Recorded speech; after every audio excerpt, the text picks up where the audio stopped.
last technique that I'm going to teach you is how to stencil on a piece of polymer clay. We have such a fun time doing this. So I've just got my blue clay. It is rolled out on a number 2. And, usually if I were going to do a lot of this, I'd probably do a bigger piece, but I'm just going to demonstrate how we do that. I've got some wonderful, wonderful stencils here. Actually, it's this way, from a gal that's actually over in Poland. Her stencils are just really, really high quality, and I love her designs. So I've got that one. This one is such a fun one. We've got bird cages that would be kind of fun. Particularly if I'm thinking about doing a pendant. I've got this sort of southwestern or tribal pattern. I have got puppy dogs. I've got kitty cats. This is a new one I just got that I'm dying to try, and I might use this one. I love, love, love, love her patterns. That would be fun. I've also got this one that would be kind of cool. Then I also have these mandalas. It's easier I think, is it easier for you to see it this way or this way? This way. So these are kind of cool. And these are really nice for domed pendants. You can put this on here and then use a cutter and then lay it on a domed baking sheet that we have that'll shape it, and it just gives the pendant some shape and some movement, which is really nice. So these are kind of fun. Here's some more that are, for the dome pendants. Obviously, I've used this a lot, you can tell. And the hard thing about this is you use it with acrylic paint, and acrylic starts drying right away, and so you need to have a bowl of water with you so that after you use the stencil you can put it in the water immediately. And even with that, I did some black, and boy, it just didn't want to come off. And then I've got these which are fun and interesting. So let's see, I think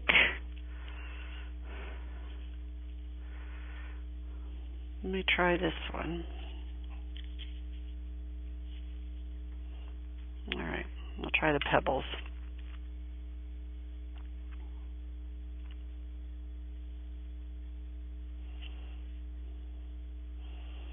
Yeah. So I'm just going to lightly press so it sticks on the polymer clay, just a light press. And then you can use the craft acrylic if you want to, but you're going to get a much more satisfying stencil if you use a nice artist type of acrylic. So I'm going to use this Liquitex Basics White to go on the blue. I need a credit card. Where is my stencil credit card? Actually, it's just a gift card that I use, but you want a stiff piece of plastic to do your stenciling with. Alright, so I've got an old plastic insurance card that I'm going to be using. Needs to be pretty stiff, have a nice good edge on it, so you're going to get a clean drag of paint across the stencil. Alright, and I'm going to use just a little bit. You don't need a whole lot of paint, which is sort of nice. That might even be too much, but I'm going to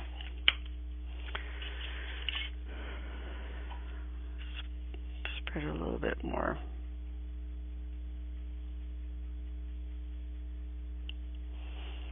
Because that's where the clay is.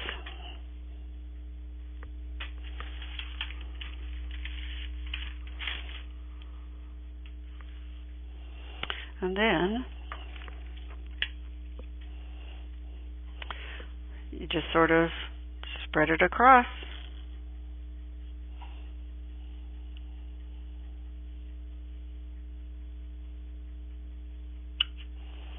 And it did pretty well. couple pieces there. But other than that, it did a good job.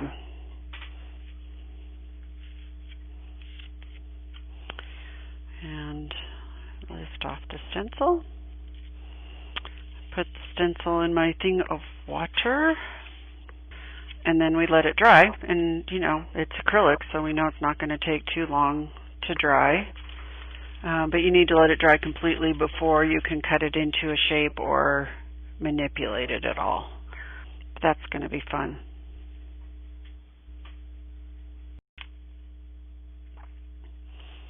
So you're going to think I'm crazy, but I'm back to these two pieces to figure out what to do here. So I've got this piece that we could use.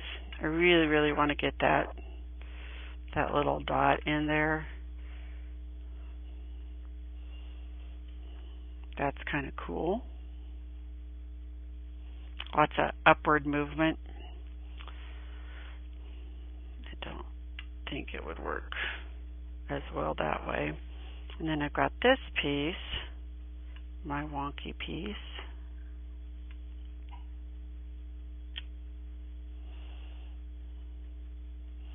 It could go like that. And that is very cool. Or could go like that, but then I'm going to lose out on that.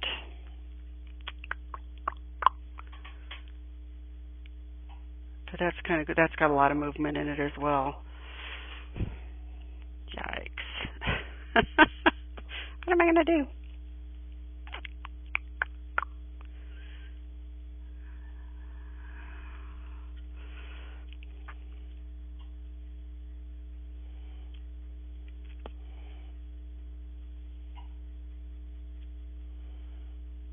That's even wonkier, isn't it?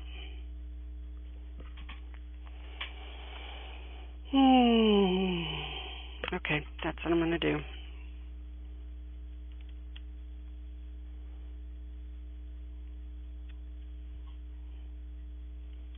Yeah. Make it even more asymmetrical. All right.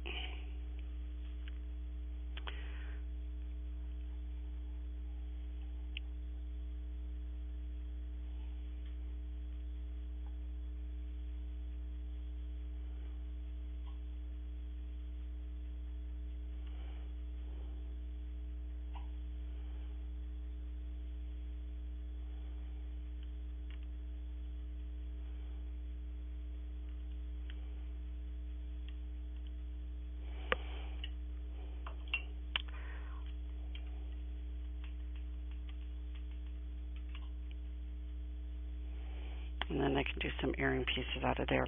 I love it. Yeah, that looks great.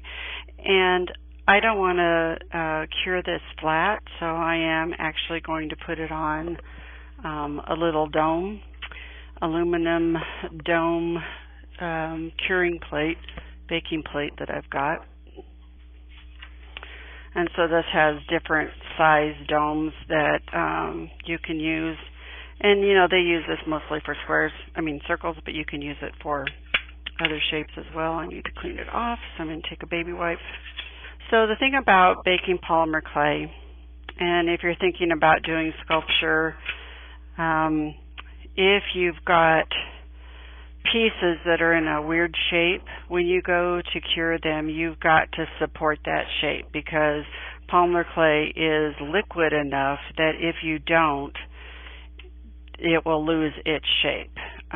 So a lot of people who do sculpture, they actually put it in like a Pyrex dish, their pieces in Pyrex dish or a larger baking sheet with a good 1.5 or an inch of baking powder, or no, cornstarch, excuse me, so that the cornstarch will fit around the different shapes, so it'll maintain that shape. If we're doing round beads or oblong beads, if we would put them on a flat surface, by the time they're done baking, there's going to be a flat edge on that. So we like to bake beads in the cornstarch, or if we pierce them with a bead tool and hang them on a rack, then they'll cure round that way too. So that is one thing to remember about polymer clay. When you go to bake, you've got to support it if you want to have different shapes and everything like that. So I just want a little movement on this. So I think I'm just going to put it just about like that. I don't think I want any more movement than that, or shape than that, depth than that.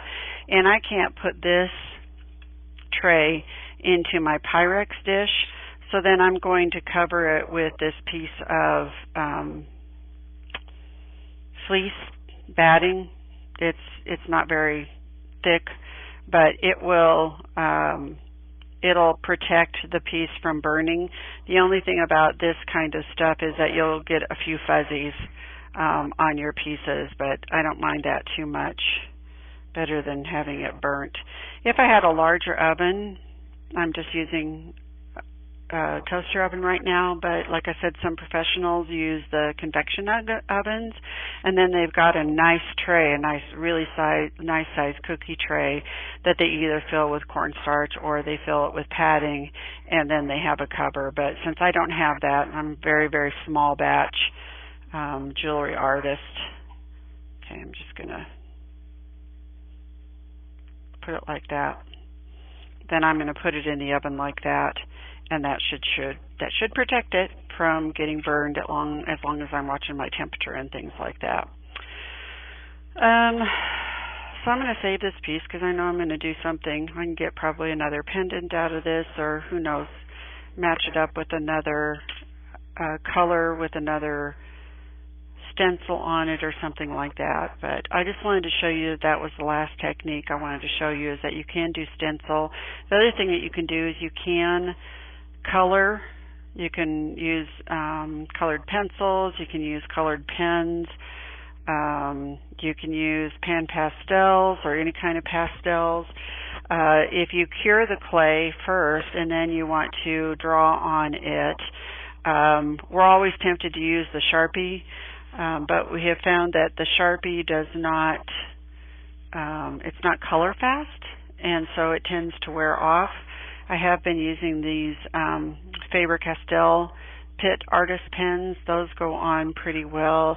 If you end up using any kind of varnish to finish it off, you have to be careful because some of these pens will, the black color will bleed into the polymer clay, and then your design is ruined. But you can draw. There's just so many things that you can do. You can paint on these things. You know, people have used watercolor on these.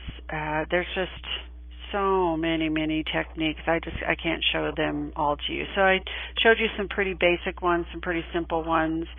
I did find the Ultimate Sculpey Sculpture Starter Kit. So if you are interested in doing sculpture, you use Super Sculpey for that with some sculpting tools. You know, I've got some soft acrylic sculpting tools that I can use. Some come with a ball stylus on the end that you can draw with or make holes with. These will make different kinds of impressions.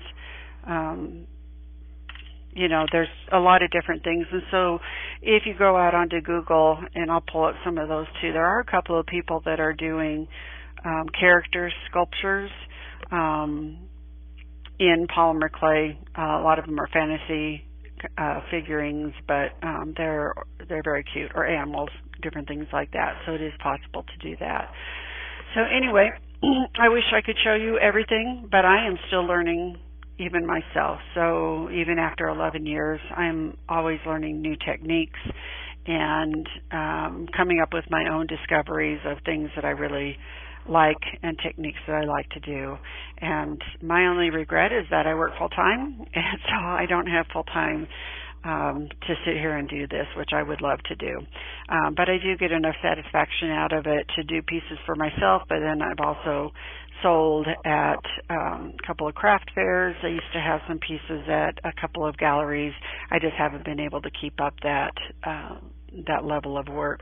Thinking about opening up an Etsy shop, Etsy, for all of the earrings that I've been making. But I'm really big about turning out a whole bunch of jewelry components and beads and stuff like that, and then I have a whole table, huge table, of all these beads and components, and I'm like, what am I going to do with these? How do I put these together? So that's one of the benefits, downsides of getting into polymer clay, is you could end up really getting lost in the medium, which to me is awesome. I really love it. So, okay, that's going to be about it. I will give you some other links to things, and hope that you have fun and enjoy yourself. Thank you very much.